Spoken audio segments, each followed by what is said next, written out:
여러분, 반갑습니다. 오늘도 건강하고 평안한 하루 보내고 계시죠? 길게 핀 꽃들도 예쁘고 세상에는 참 볼 것이 많은데 요즘 우리 어르신들 눈은 좀 어떠신지 모르겠습니다. 오늘은 우리 어르신들의 가장 큰 걱정거리 중 하나인 노안, 그리고 눈이 뻑뻑해서 고생하시는 안구건조증에 대해서 아주 쉽고 자세하게 이야기를 나누어 보려고 합니다.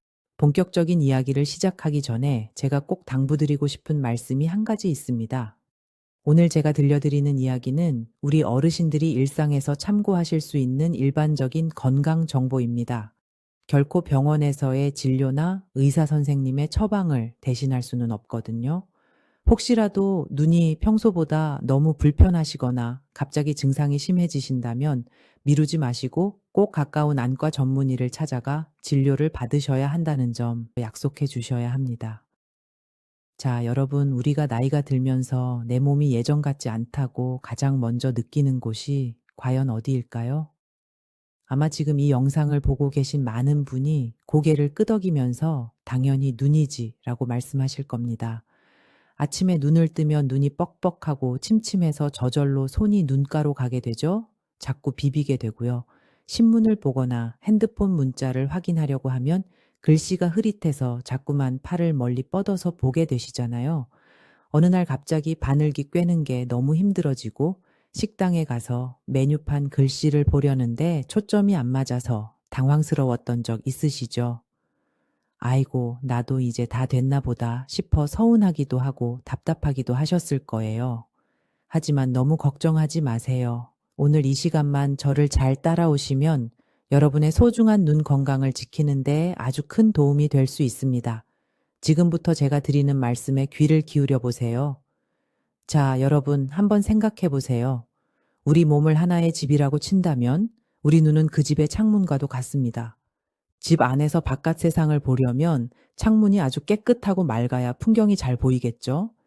그런데 시간이 흐르고 세월이 쌓이다 보면 이 창문에 먼지도 좀 내려앉고 유리 자체의 성질도 조금씩 변하게 마련입니다. 그게 바로 우리가 흔히 말하는 노안입니다. 사실 노안이라고 하면 그냥 나이 들어서 생기는 거니까 어쩔 수 없지 하고 포기하시는 분들이 참 많아요. 하지만 이 노안이 도대체 왜 오는 것인지 그 원리만 제대로 알아도 일상의 불편함을 훨씬 줄일 수 있습니다. 우리 눈 안에는 수정체라는 것이 들어있어요. 이게 아주 말랑말랑하고 투명한 렌즈인데요. 카메라 렌즈랑 똑같다고 생각하시면 이해가 빠르실 겁니다. 우리가 멀리 있는 산을 볼 때는 이 렌즈가 얇아지고 가까이에 있는 책을 볼 때는 렌즈가 아주 두껍게 변하면서 초점을 딱 맞춰줍니다. 그런데 이 렌즈가 젊을 때는 고무줄처럼 탄력이 정말 좋거든요. 아주 휙휙 잘 변합니다. 하지만 세월이 흐르면서 우리 몸의 다른 곳들처럼 이 수정체도 조금씩 딱딱해지게 됩니다. 마치 오래된 고무줄이 굳어버려서 잘 안 늘어나는 것처럼 말이죠. 그래서 가까운 걸 보려면 수정체가 빵빵하게 두꺼워져야 하는데 이게 마음처럼 잘 움직여지지 않는 겁니다. 이게 바로 여러분이 겪고 계신 노안의 진짜 정체입니다. 혹시 이런 경험은 없으신가요? 아침에 일어나서 잠시 동안은 그나마 좀 잘 보이는 것 같은데 오후만 되면 눈이 더 침침해지는 것 같고 조명이 조금만 어두운 곳에 가도 글씨가 도통 안 보이는 그런 경우 말이죠. 이게 다 우리 눈의 조절 능력이 떨어졌기 때문입니다. 우리 눈 주변에는 수정체를 조절하는 근육들이 있는데 이 근육들도 나이가 들면 힘이 좀 빠지거든요. 수정체를 잡아당겨주는 근육이 약해지니까 초점을 맞추는데 시간이 한참 걸리는 겁니다. 그러니 어휴, 내 눈이 왜 이럴까 하고 너무 속상해하지 마세요. 이건 자연스러운 세월의 흔적이지만 우리가 어떻게 관리하느냐에 따라 충분히 더 편안하게 지내실 수 있습니다. 그런데 여러분, 노안만 우리를 괴롭히는 게 아니죠? 바로 안구건조증입니다. 눈이 늘 뻑뻑하고 눈 안에 모래가 들어간 것처럼 까끌까끌해서 괴로우시죠? 심할 때는 눈물이 오히려 줄줄 흐르기도 합니다. 그러면 우리 어르신들이 참 의아해 하세요. 아니, 눈이 마르는 병이라면서 왜 눈물이 이렇게 자꾸 나는 거야? 하고 말이죠. 그런데 여러분, 이게 다 이유가 있습니다. 우리 눈을 촉촉하게 보호해주는 눈물층이 부실해지면 우리 몸은 어이쿠, 눈이 너무 마르네 하고 비상등을 켭니다. 그래서 반사적으로 눈물을 더 많이 만들어내게 되는 거예요. 하지만 이렇게 갑자기 쏟아져 나오는 눈물은 품질이 좋지 않습니다. 기름 성분이 부족해서 금방 증발해버리거든요. 그러니까 눈물은 나는데 눈은 계속 건조한 악순환이 반복되는 겁니다. 이 안구 건조증을 제대로 이해하려면 우리 눈물의 성분을 잘 아셔야 합니다. 우리 눈물은 그냥 맹물이 아니에요. 아주 얇은 기름막이 눈물 위를 싹 덮고 있습니다. 이 기름막이 있어야 눈물이 공기 중으로 날아가지 않고 눈을 촉촉하게 유지해 주는 거예요. 그런데 우리 눈꺼풀 가장자리를 보면 이 소중한 기름을 만들어내는 마이봄샘이라는 아주 작은 분비샘들이 있습니다. 나이가 들거나 눈꺼풀에 염증이 생기면 이 분비샘 입구가 막히거나 기름이 굳어서 밖으로 잘 나오지 못하게 됩니다. 기름이 부족하니까 눈물은 금방 말라버리고 결국 눈이 뻑뻑하고 아픈 안구 건조증이 생기는 겁니다. 눈이 침침하고 뻑뻑할 때 가장 먼저 어떻게 하시나요? 아마 대부분 약국에 달려가서 인공 눈물을 사서 넣으실 겁니다. 물론 도움이 됩니다. 하지만 꼭 기억하셔야 할 것이 있어요. 인공 눈물은 지금 당장의 불편한 증상을 좀 달래주는 것이지 눈이 나빠진 모든 원인을 해결해주는 약은 아니라는 점입니다. 인공 눈물과 함께 우리가 평소에 꼭 챙겨야 할 생활 습관들이 아주 많습니다. 이제부터 우리들의 소중한 눈을 위해서 집에서 당장 실천할 수 있는 아주 쉬운 방법들을 하나씩 알려드릴게요. 첫 번째로 가장 중요한 것은 바로 눈 깜빡임입니다. 제 말을 들으시고 에이 그게 뭐야 당연한 거 아니야 하실 수도 있겠지만 이거 정말로 중요합니다. 여러분 핸드폰으로 자식들 손주들 사진 보시거나 재미있는 텔레비전 프로그램 보실 때 본인이 눈을 얼마나 자주 깜빡이는지 혹시 아시나요? 평소보다 깜빡이는 횟수가 훨씬 줄어듭니다. 무언가에 집중하면 우리도 모르게 눈을 부릅뜨고 보게 되거든요. 그러면 눈물이 마르는 속도는 엄청나게 빠른데 새로 공급되는 눈물은 줄어들게 됩니다. 그래서 의식적으로 눈을 꽉 감았다가 확 뜨는 연습을 자꾸 하셔야 해요. 마치 자동차 와이퍼가 비 오는 날 앞 유리를 쓱쓱 닦아주듯이 눈을 깜빡일 때마다 새로운 눈물과 기름이 우리 눈 표면을 골고루 덮어주는 겁니다. 눈을 꾹 감았다가 확 뜨기를 해보시면 시원함을 느낄 수 있을 거예요. 이걸 생각날 때마다 수시로 해주시는 게 눈 건강에 정말 좋습니다. 두 번째 방법은 온찜질입니다. 제가 방금 눈꺼풀에서 기름이 나오는 구멍이 막힌다고 말씀드렸죠? 굳어버린 기름을 부드럽게 녹여서 풀어주려면 따뜻한 온기가 아주 큰 도움이 됩니다. 가장 안전한 방법은 깨끗한 수건을 따뜻한 물에 적셔서 물기가 너무 많지 않게 살짝 짜낸 뒤에 눈 위에 5분 정도 올려두는 겁니다. 가끔 전자레인지에 수건을 드시는 분들도 계시는데 이건 정말 조심하셔야 해요. 전자레인지로 든 수건은 어느 한 부분만 너무 뜨거워질 수 있어서 눈과 피부에 화상을 입을 위험이 있거든요. 그러니 가급적이면 따뜻한 물을 이용하시고 눈에 올리기 전에 반드시 손등에 먼저 대보세요. 아, 기분 좋게 따뜻하구나 싶을 때 눈에 올리셔야 합니다. 찜질이 끝난 뒤에 눈꺼풀 가장자리를 아주 살살 닦아주시면 막혔던 기름샘이 열리는데 더 효과적입니다. 눈이 한결 부드럽고 맑아지는 걸 느끼실 수 있을 겁니다. 세 번째는 우리가 매일 먹는 음식 이야기입니다. 우리의 눈 건강에 특히 도움이 되는 영양소들이 있어요. 바로 루테인과 지아잔틴, 그리고 오메가3입니다. 루테인과 지아잔틴은 우리 눈의 중심인 황반이라는 곳에 아주 많이 들어있는 성분이에요. 이건 우리 몸에서 저절로 만들어지지 않기 때문에 반드시 음식을 통해 드셔야 합니다.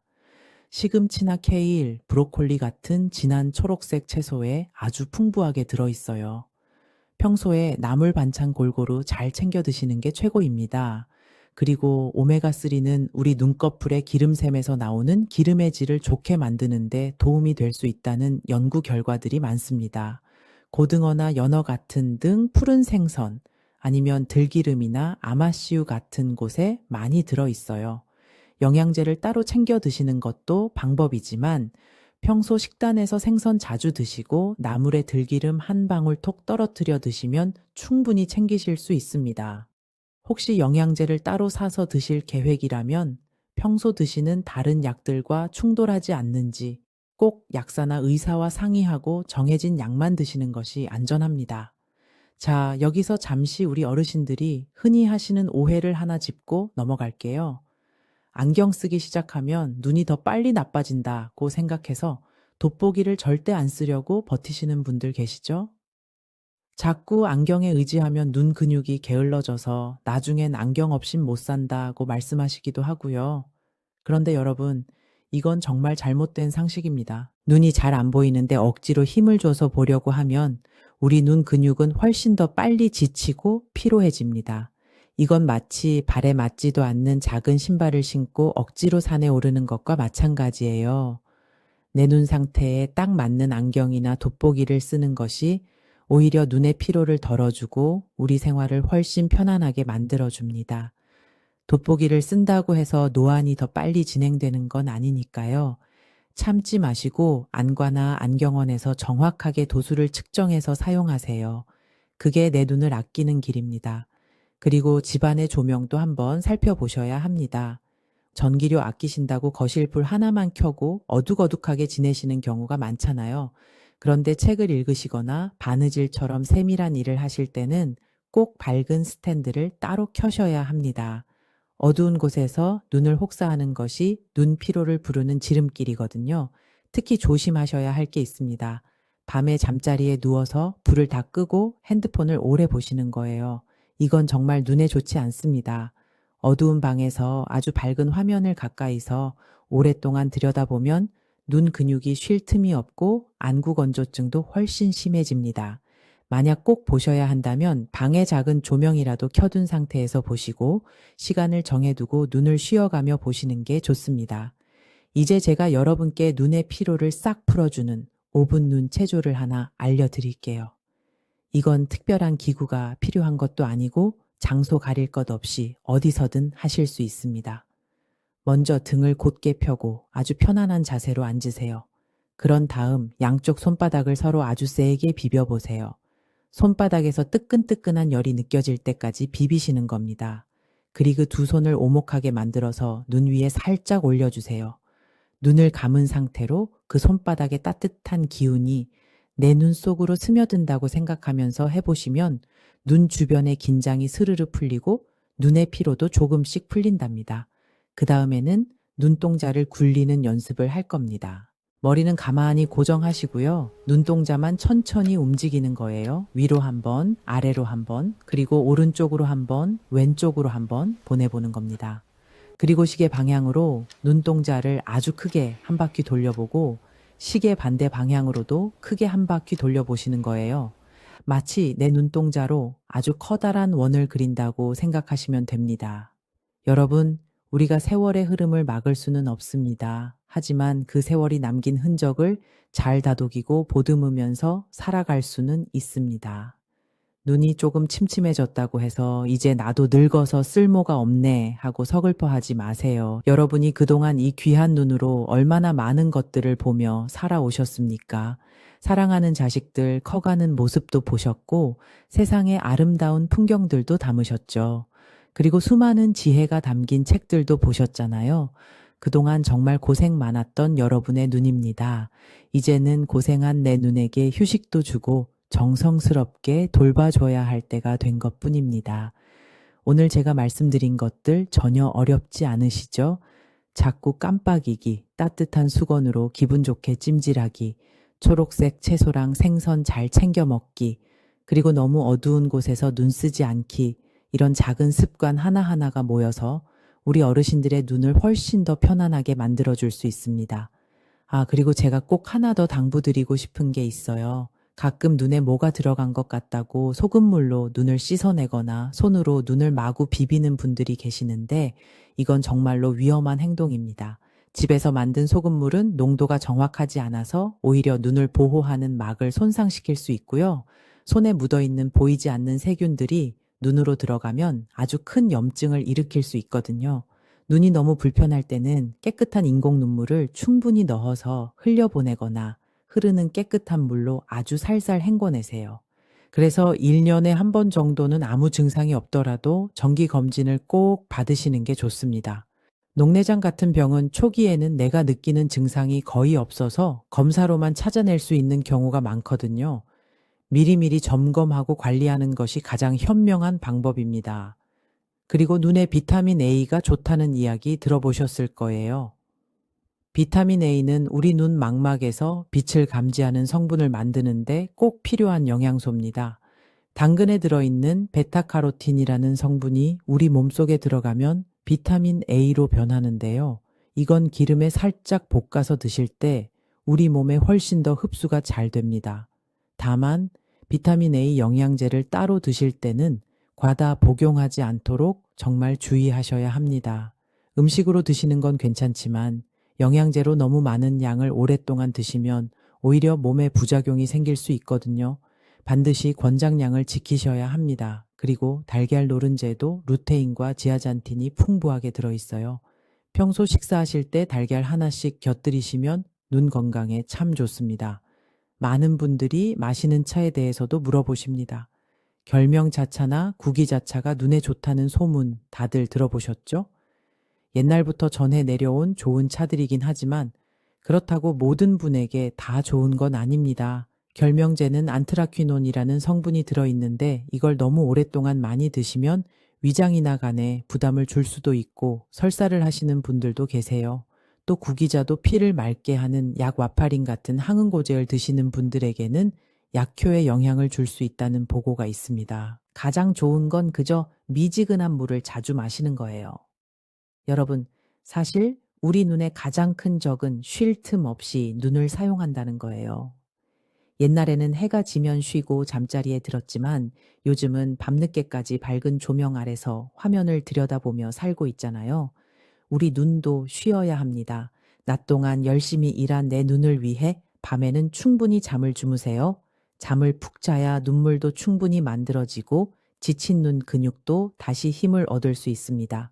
그리고 야외 활동하실 때 자외선 차단하는 것도 잊지 마세요.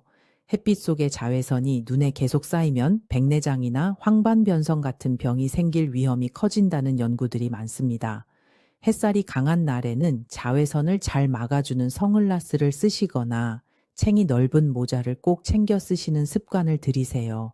물도 충분히 드셔야 합니다. 우리 몸 전체에 물이 부족하면 눈물도 잘 안 만들어지거든요. 오늘 알려드린 것 중에 딱 4가지만 오늘부터 실천해 보세요. 따뜻한 수건으로 기분 좋게 찜질하기, 눈 자주 깜빡이기, 그리고 어두운 데서 핸드폰 보지 않기, 물 충분히 마시기, 이 4가지만 잘 지키셔도 여러분의 눈은 지금보다 훨씬 더 편안해질 겁니다. 긴 시간 제 이야기에 귀 기울여 주셔서 진심으로 고맙습니다. 항상 건강하고 행복하세요.